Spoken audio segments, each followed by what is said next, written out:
Cooper, on behalf of all the internet conspiracy theorists who couldn't be here tonight, I have to ask, for Luka Doncic, do you have any reaction to that? No. I don't know what to say about that. I have no insider information, if that's what you're looking for. But front row on the right. Congratulations. Has it started to sink in yet? I know the journey has been a long one, and it finally culminates tonight. I don't think so. I don't think it's set in yet. It feels surreal. I'm just playing. It went so fast. Like it feels like a blur. But I just feel really blessed and honored just to be here. Last row. Hi, Thomas Urbain from AFP. Could you see yourself becoming the second first pick to ever win a championship in his rookie season? Like, is that the goal, winning a championship? Of course, yeah. I think my mindset has always been to be a winner. So I'm gonna try and win, as hard as I can anywhere I go. So yeah, I'm looking forward to being successful and winning a lot of games for sure. Second row on the right. Cooper, you have become the face of Maine to a lot of the people around the country and probably the world. What's that like, and is there any pressure that kind of comes with that? It means a lot to me, to have the support of the whole state. And, I know how many people showed up today and supported me at some of the draft parties back home. So, it feels amazing knowing I can inspire younger kids. I was in their shoes really not that long ago. So just to know I can give those kids those feelings and have the whole state behind me, it means a lot. Third row in the middle.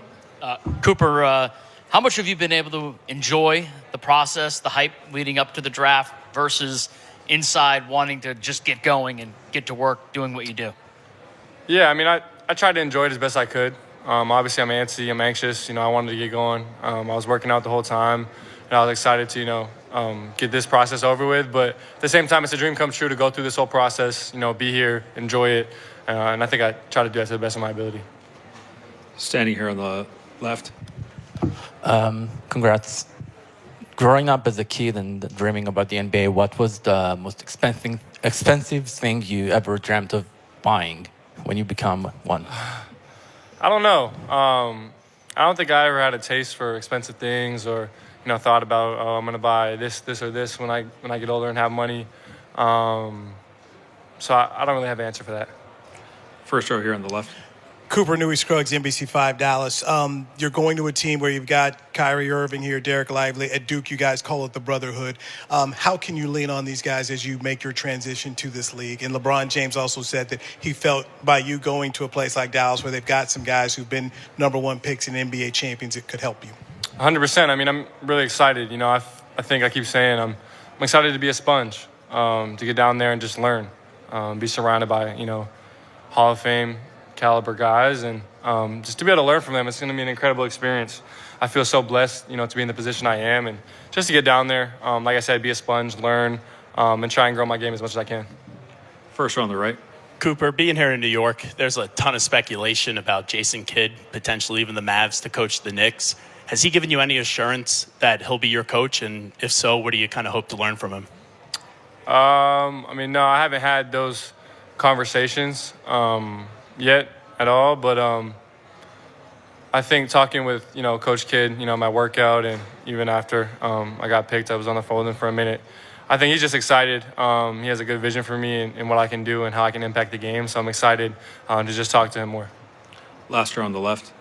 Cooper, congratulations. Your season ended about 2.5 months ago. Since then, a lot has been going on. I'd love to hear, how have you been spending your time? Skill development, conditioning, personal, business side. Can you talk about how you balance all that and kind of how you've been spending your time, please? Yeah, I've been in the gym. I took a little bit of time off after the season, I think, for sure. Let my body kind of reset and heal. But then I've been in the gym, my personal trainer, Matt McKenzie. He's been with me since I was young, in fourth grade, just skill development-wise. So just been in the gym with him a lot. I went through the whole pre-draft process with a group out in LA for CAA. So I was in a group, working out every day, pushing, the other guys pushing me to just get better. And then I've just been doing, a lot of workouts, just trying to get better in a lot of different areas. Okay. Last question here on the left. Hey, Ben Couch, NBA.com. you know, you've gone through this process with your guys from Montverde and also Duke, and now you get to see Congo in the top 5 with you. What's that mean to you along the way, and particularly with him?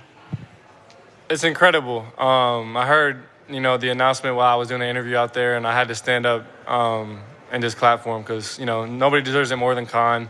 That was my roommate last year. So, you know, just be able to have this moment with him, you know, both of us